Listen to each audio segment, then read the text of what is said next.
And welcome back to the Double Loop Podcast, your source for everything related to fingerprints. Welcome to the lots of latent lovers looking at loops. While you're looking at your comparisons, we'll talk about comparisons. I'm Eric Ray. And I'm Glenn Langenberg. Welcome back again, Glenn. I guess this is your first week now complete away from the latent print unit in the wonderful world of drug chemistry. How's it been going so far?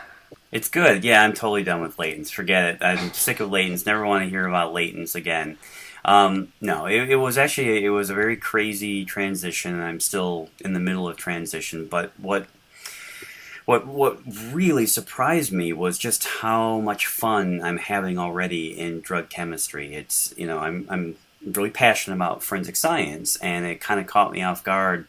Some of the issues and things that are facing drug chemistry, and it's funny to think about this. You see these movies where people talk about if I knew now, or if I knew back then what I know now, right. Or if I can go back to high school like 21 Jump Street with all the information I had now right. as an adult and go back to high school, I would rule high school. That kind of fantasy. Yes. I really feel like I've gone back in time by going to drug chemistry, because the issues that they're starting to face in drug chemistry are things that latent print examiners and question document examiners have been dealing with for the last 10 years. So all the lessons that I've learned throughout the latent print challenges, the Dauber challenges, the critics, and these things, wow, it's so fun to go back and realize all the things that we can do. I really feel like I'm repeating history. My plan for the drug chemistry section is very similar to what the plan was for the latent print section. So it's fun going back and getting ready for these challenges that are going to be coming our way. I'm really excited about it.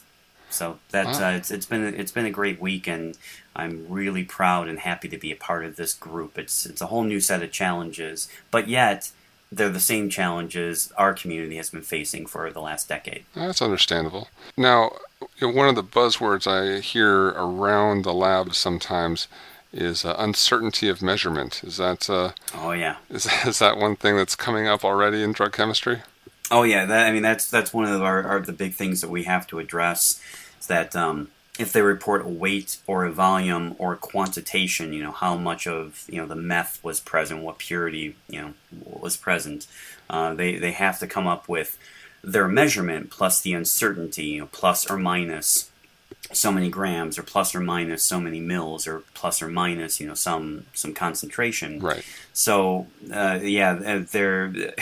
why I was kind of referring to. So here I am, sort of teaching and thinking about statistics and how to get them to really want to buy into statistics and get them to see that this can be really helpful. Although there are some things that I agree with them, where some of the measurements seem a little bit silly. For example, our firearms examiners, they're measuring the length of the barrel, right, and they have to report a measurement uncertainty.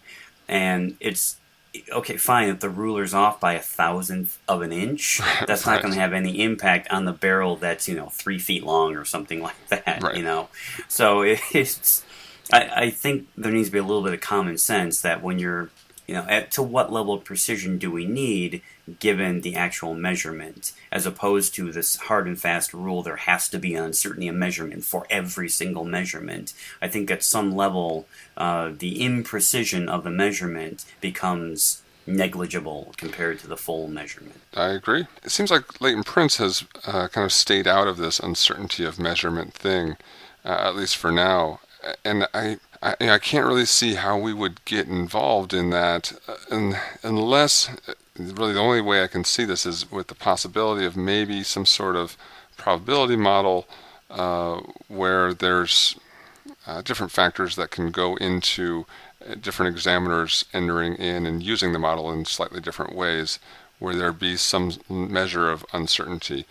But that being down the road, I think we're safe from this issue that a lot of the other parts of the crime lab are dealing with. Yeah, this really only applies to when people are reporting quantitative measurements at the moment. For us, maybe the closest thing that an agency has in some way might be if they're using a gyro system, when they're indicating and annotating the minutia, their level of certainty in its existence.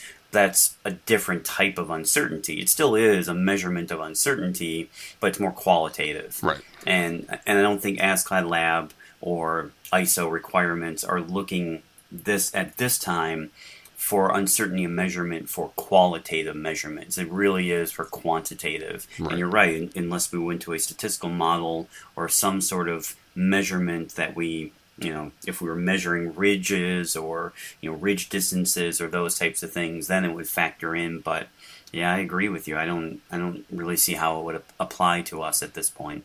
Well, I have a little news story that doesn't really relate to fingerprints per se, but had the word fingerprint in the news article, and I thought I'd share this story.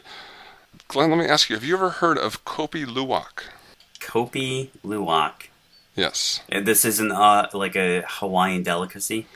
Well, delicacy, yes. Hawaiian, no. It's, Okay. I believe, Indonesian. An Indonesian delicacy. Wow. At It's least a, I was in the right part of the world. yeah, it's a coffee, a type of coffee, and this coffee is very special and is also the most expensive coffee that you can buy. Why it's so expensive is that you can't just pick the beans and then roast the coffee and be done with it.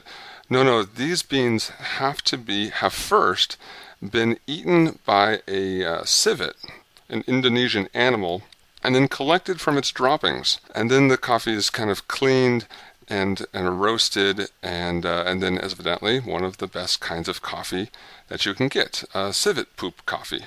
Wow. I'm not a coffee And drink. I hope this is going somewhere with fingerprints. Well, like I said, the word fingerprint is in the news article. Evidently, there's now been a problem since so many people have now heard of it and are interested in at least trying it. There is now this worry of how do you know that this coffee bean that you're paying hundreds of dollars for a little bag of coffee actually went through the intestinal system of a civet. So they've developed a test looking for the chemical fingerprint, and this is now how I'm linking back to fingerprints, of a particular chemical compound that is only found when this coffee bean has passed through and been pooped out this Indonesian animal.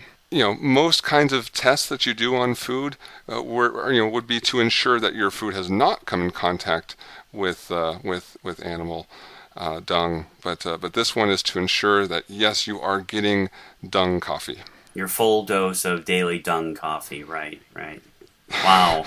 I have no idea where you found that article, Eric, but wow, that's quite a piece of news there.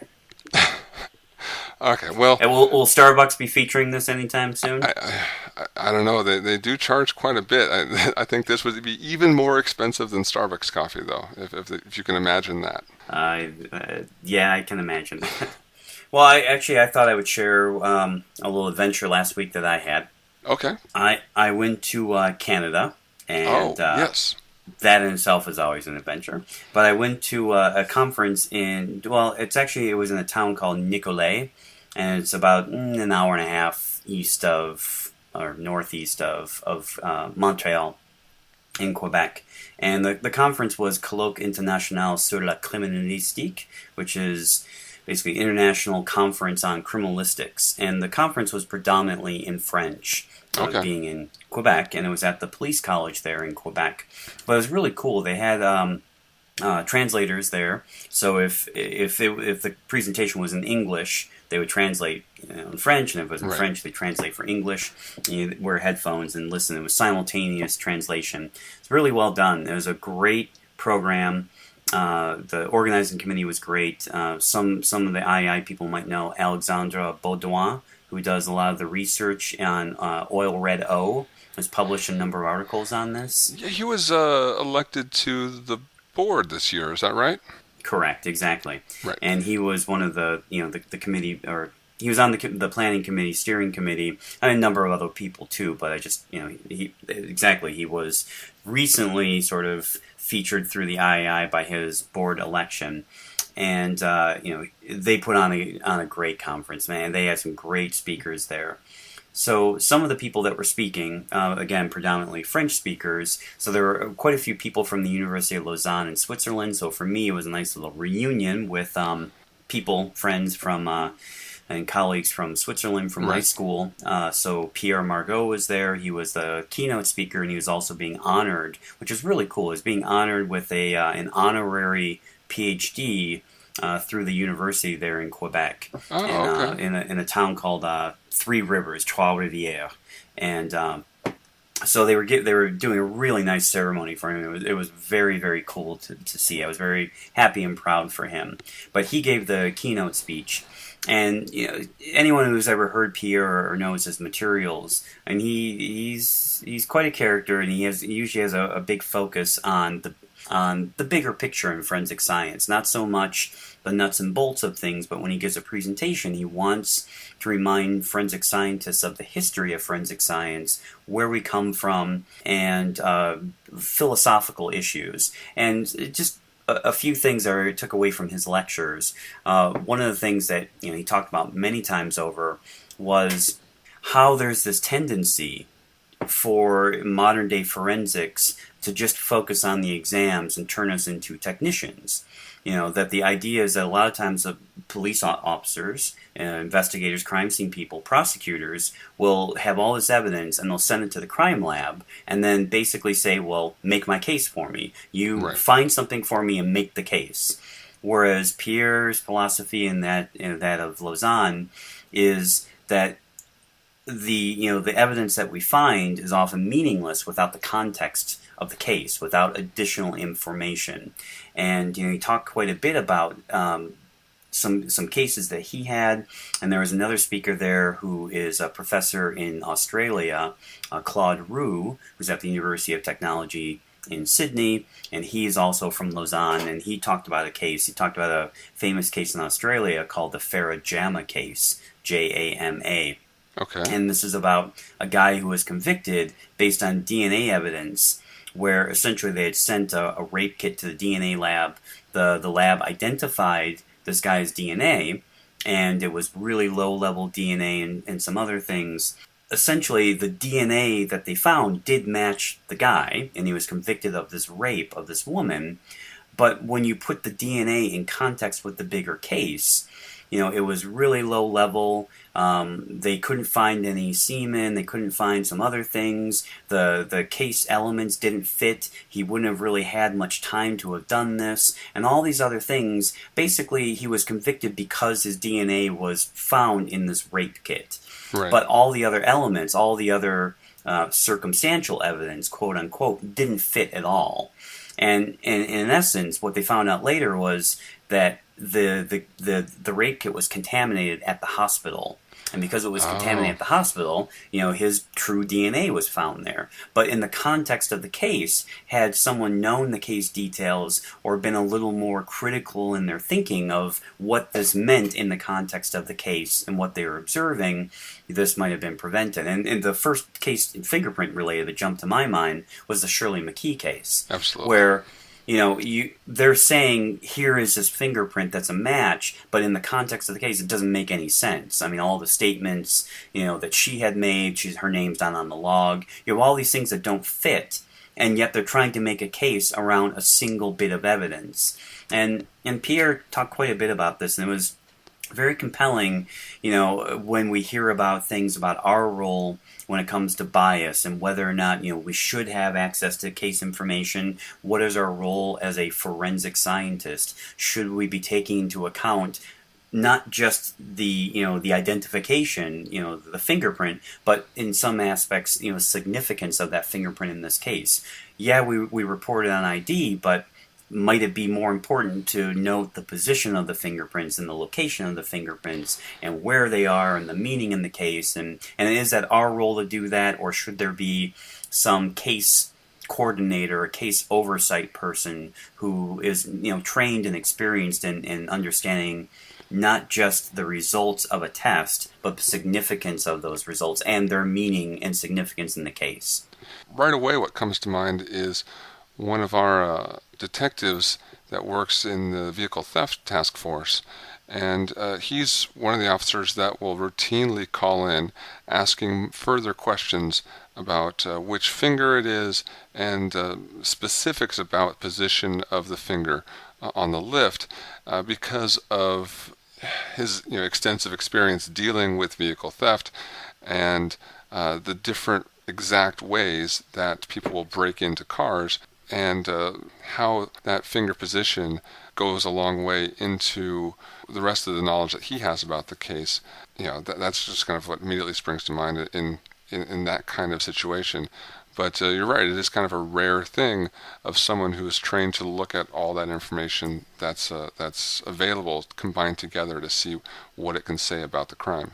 Yeah, and it just raises this philosophical issue too of the prosecutor and the investigators understanding that just because we have a result, they have to think about the significance of the result. That an identification, whether it's DNA or fingerprints or something else, doesn't necessarily mean the person committed the crime. There can be other explanations for it, right? So what was interesting about this JAMA case was that there was this justice, this judge in Australia who was writing a report on his findings on this and what had happened in this miscarriage of justice. And I'm still kind of thinking about how this impacts me a little bit and what my views are. But essentially one of his conclusions was that in this area in Australia, his view was no one should be convicted solely on DNA evidence. That just having an identification in a case is not enough to convict a person. And now you think about, again, I immediately transferred that to fingerprints. How many times do we get hits on burglaries and auto thefts and so on? Right. And is the presence of a fingerprint at the scene, is that sufficient to convict someone, in the United States of a crime? And I think it's a really cool political, judicial question, that really should be explored.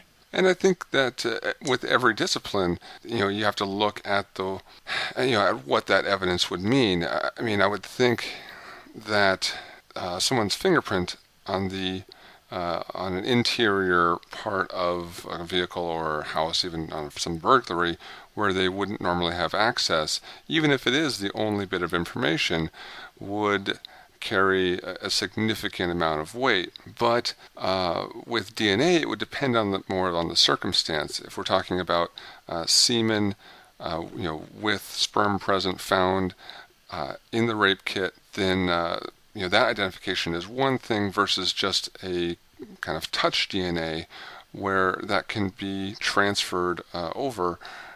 Someone sneezes, shakes someone else's hand, gets passed along, and then left somewhere. The presence of that touch DNA isn't as compelling evidence of the presence in the scene. Sure, right. And even with the fingerprint, though, what jumped to mind with me with the examples you were giving was that I can think of some cases where we found fingerprints in a place that no one would have had access to that area except for the perpetrator. But what we come to find out later, I'm thinking of one case where it was this robbery case where you really only had the store person who could have done, the store clerk whose prints, or the perpetrator. But it turned out that the prints that were found in this area were on an object dealing with the cash register when it had been installed a couple of years before. But it was in an area on the register that and that's how they got there, those prints. And I'm thinking of another case where in another homicide, we found prints on the inside of the perpetrators in the case. These killers had bought track phones, disposable phones. Right. And their prints were all over it, but inside the bubble wrap, we found another set of prints. And I shouldn't say bubble wrap, it was this plastic packaging plastic packaging, and we found another set of prints in there, and our belief was that third set of prints might have come from the person who had packaged this phone in Korea or somewhere else. But here we find their prints at a scene where there's no other reasonable explanation, and there's video cameras and everything. We know there were just two people that had handled the item, right. But here are these prints on the inside of the packaging, and the only other person who could have done it was the person who had packaged the phone in another country. So again, even the presence of these fingerprints in a place that no one has reasonable access to, except for the perpetrator or the homeowner, it still raises some questions about, is it enough to convict someone simply on finding that there? I mean, certainly it raises to a degree of, well, we want to look at them, with strong suspicion. But is it alone enough for a conviction? And I just think it's a great question to explore as a society. Yeah, absolutely. I agree. Sounds like a really great conference. Yeah, it was good people, and definitely some good discussions. There were people talking about entomology there. Christophe Champeau was there talking about statistical models and giving people a view on, if we were to go down that path, what things need to be in place first for that to happen before we even start talking about statistical models. What things do we need to look at, such as training, education, understanding how to express it, and just getting our own house in order when it comes to analysis and documentation and those sorts of things that were coming out in the NIJ study that Christophe and Cedric and I were involved in, the sufficiency study.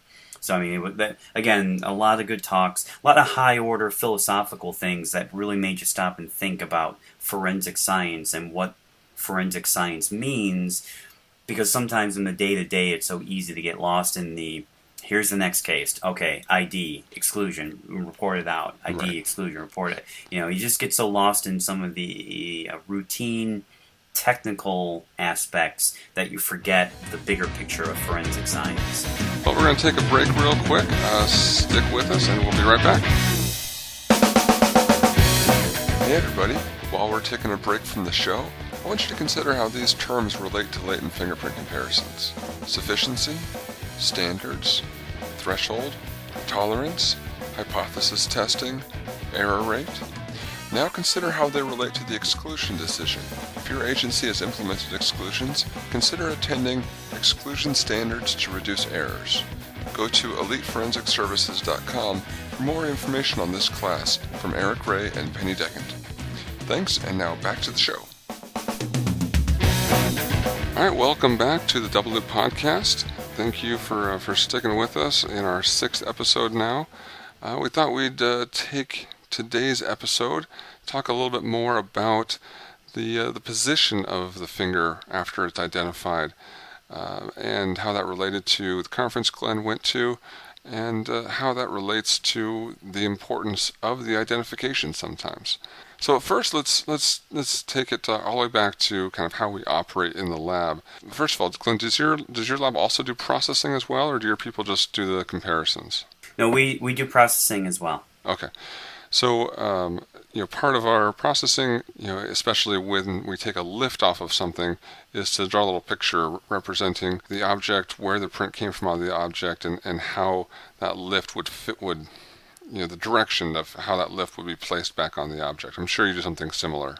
Yeah, when we lift something or photograph something, we try to indicate position, directionality, and so forth, so that you could, again, try to recreate later where the fingerprint was and its particular position. And like you were saying about at that conference, there are some cases where that can be important. And I mean, obviously, I think there's just the chance touch, of the finger on the surface where it's not really going to matter how someone is touching it. And I think, that is the case for a lot of IDs. It's just the ID, and the hand placement is just a common hand placement.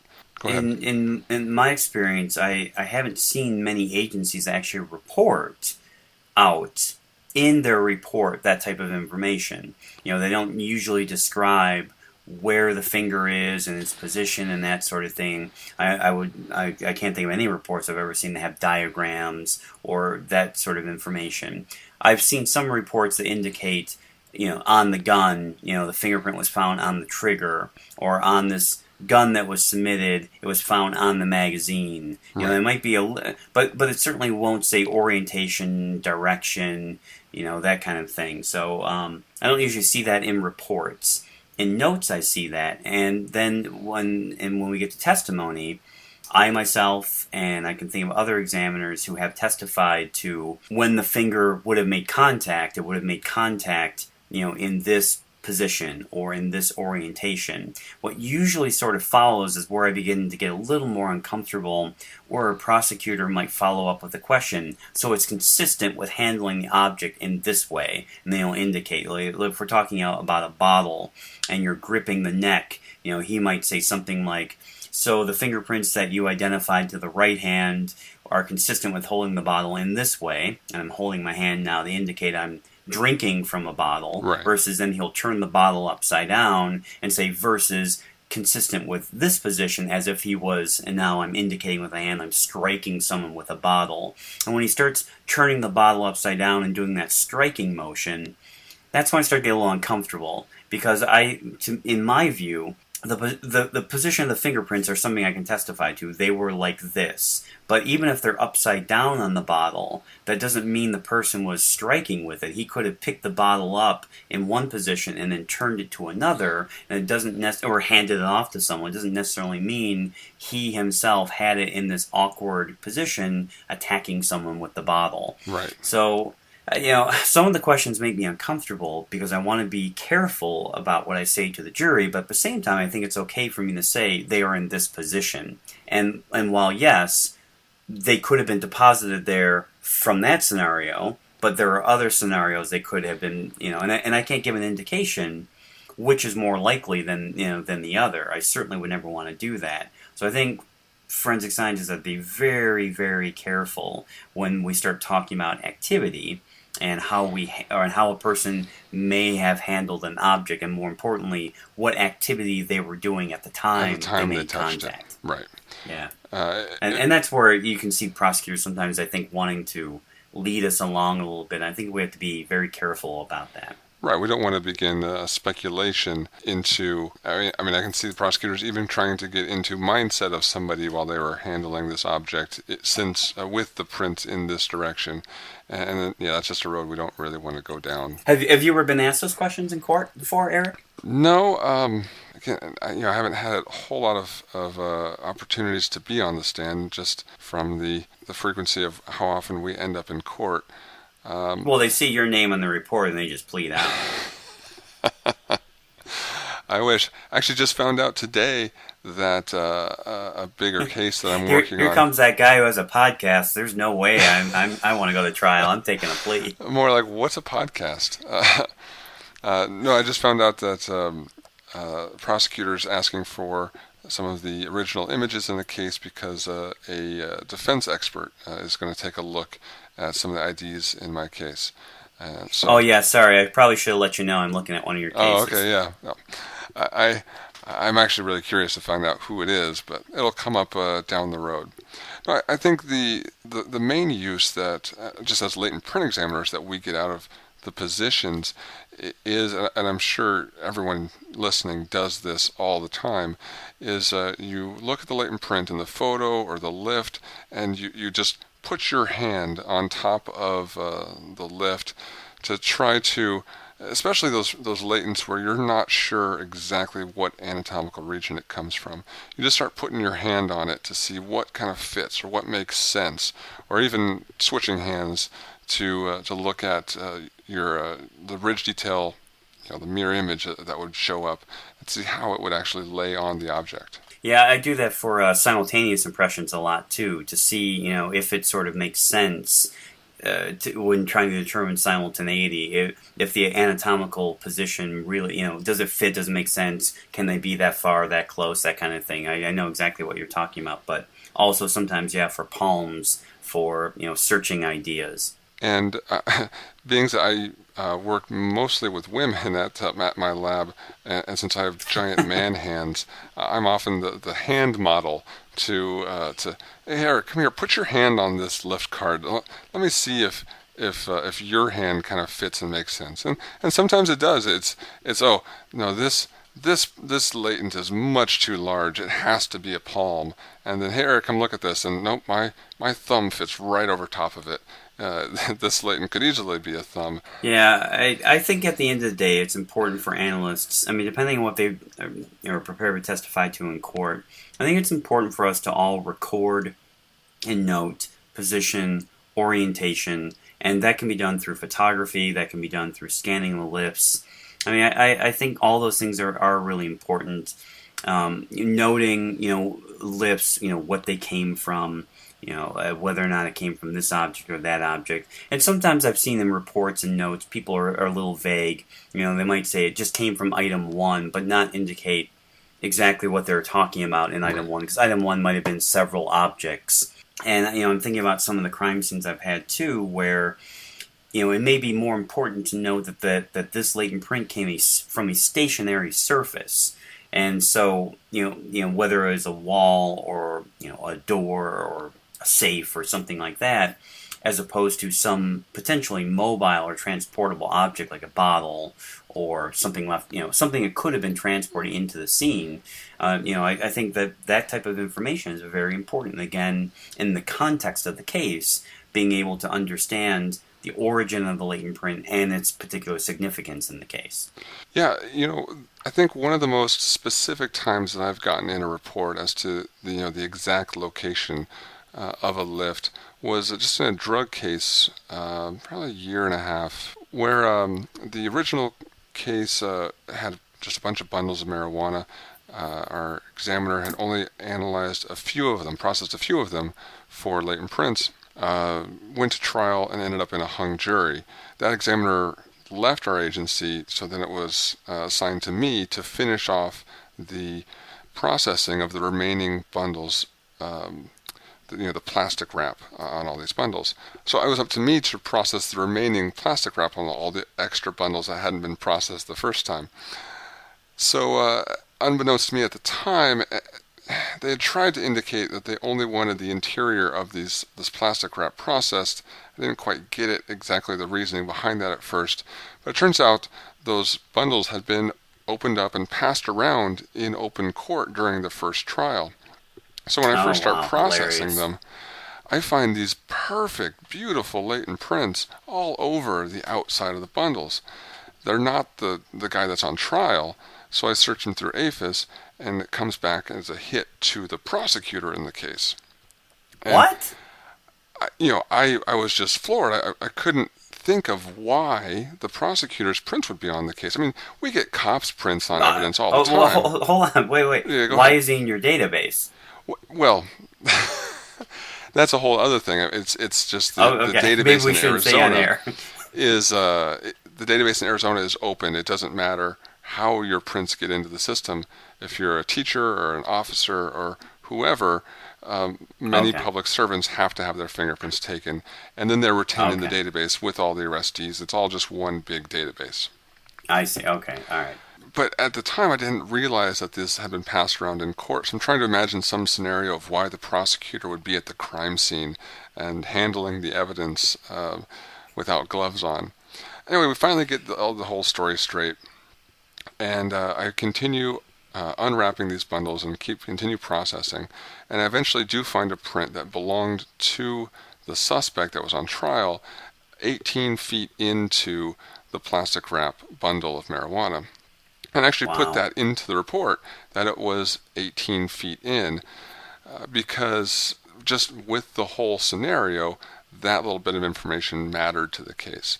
Well, Yeah, typically, that's absolutely what we're talking about here. That you have put that in a report to indicate to someone literally quite the significance of that print.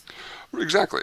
Typically I wouldn't put that in. It would just be, the exterior layer or just some interior layer, because that would just generally be what matters in the case. But yeah, like you're saying, this little bit mattered, especially given the whole scenario. When I finally got the whole story as to what was going on. But since I had done all the work, it went in my report that I had found, compared, and identified the prosecutor. So on the stand, I got asked about these comparisons and who they were identified to, and got to explain why I had identified the prosecutor's fingerprints on the case. Beautiful. That's beautiful. All right, so here's a question for you. Yes.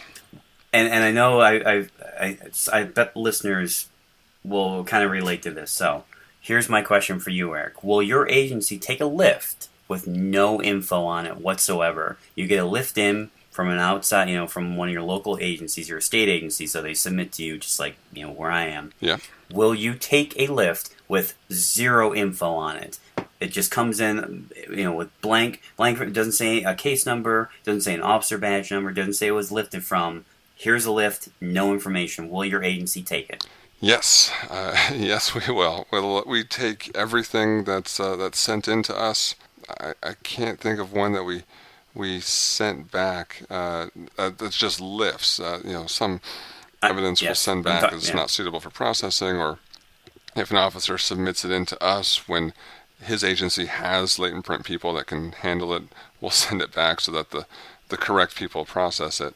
But no, for a card that comes in blank, sadly happens more often than I'd like. But we'll come in, we'll analyze them, we'll search them through APHIS, we'll report out the ID, and it's just labeled as an ID to an unlabeled lift card.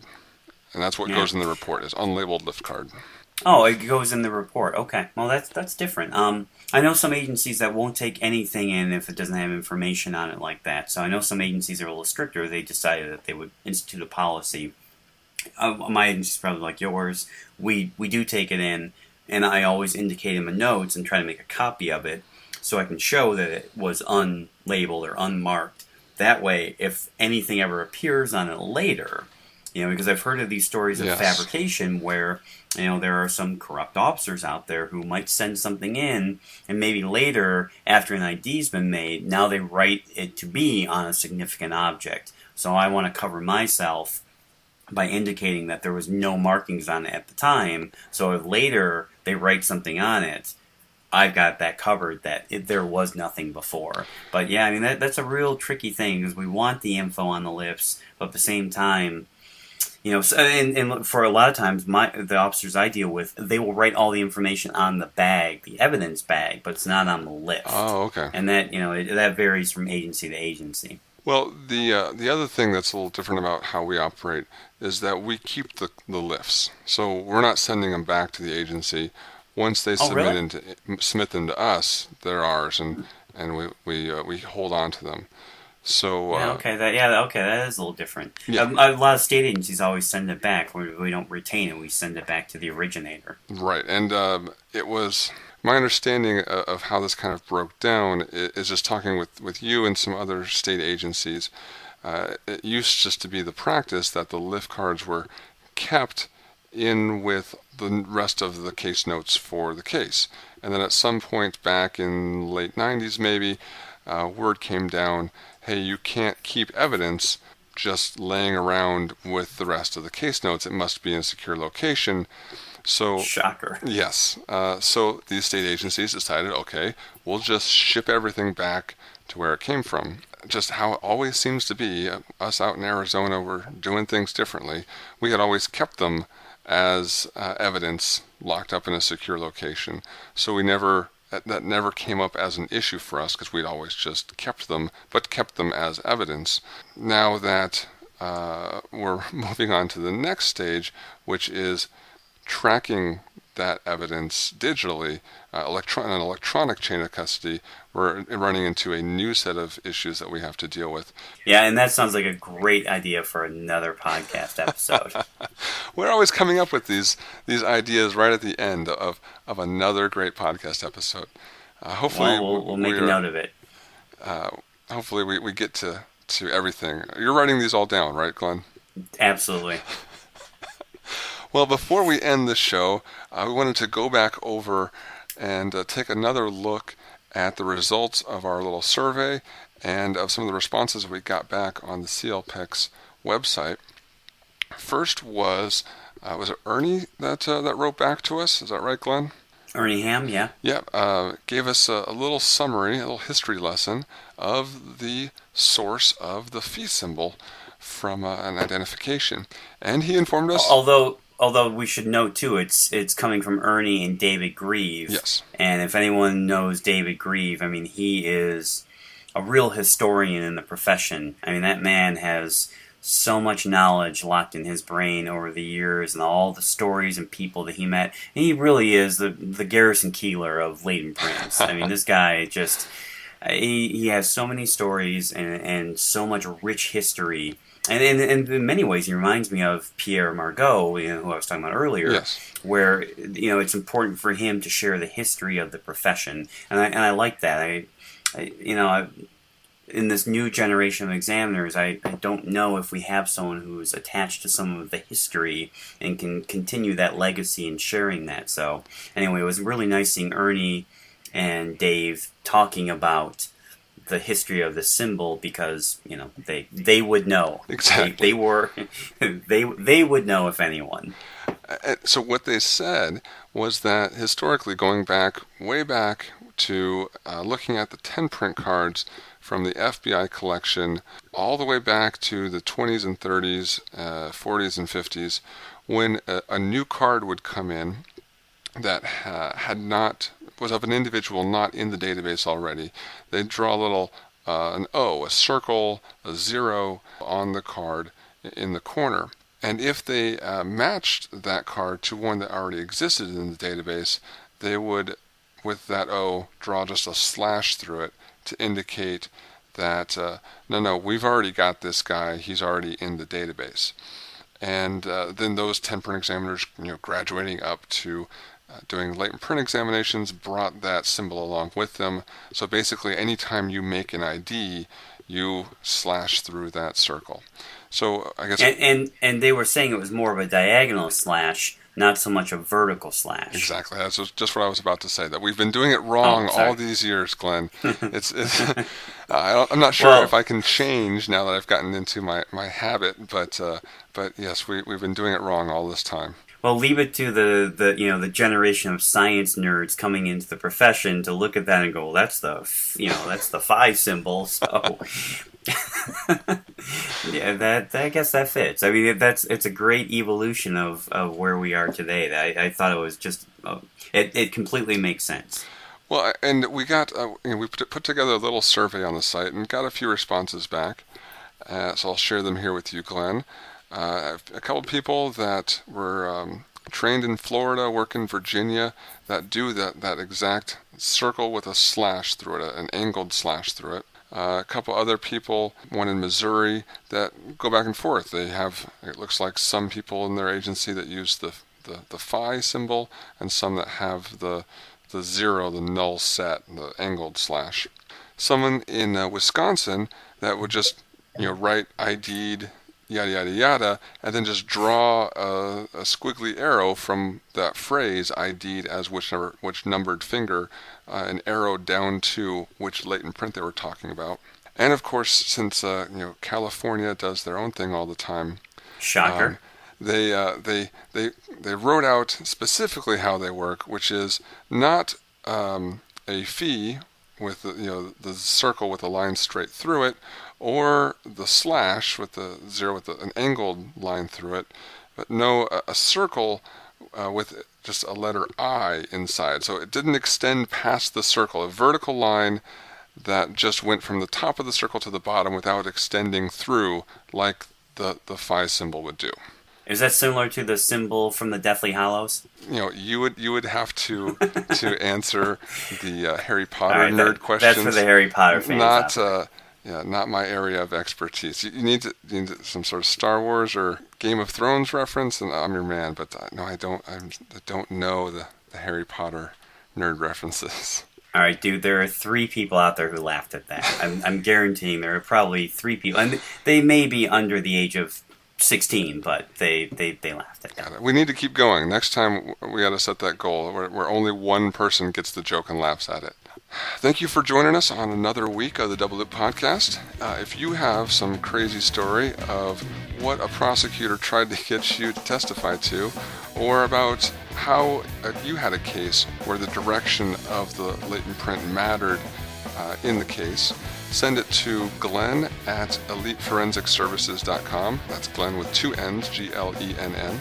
You can always find us every week, every Tuesday on iTunes, on Stitcher, and on SoundCloud. So thank you everyone for joining us again, and we'll see you next week.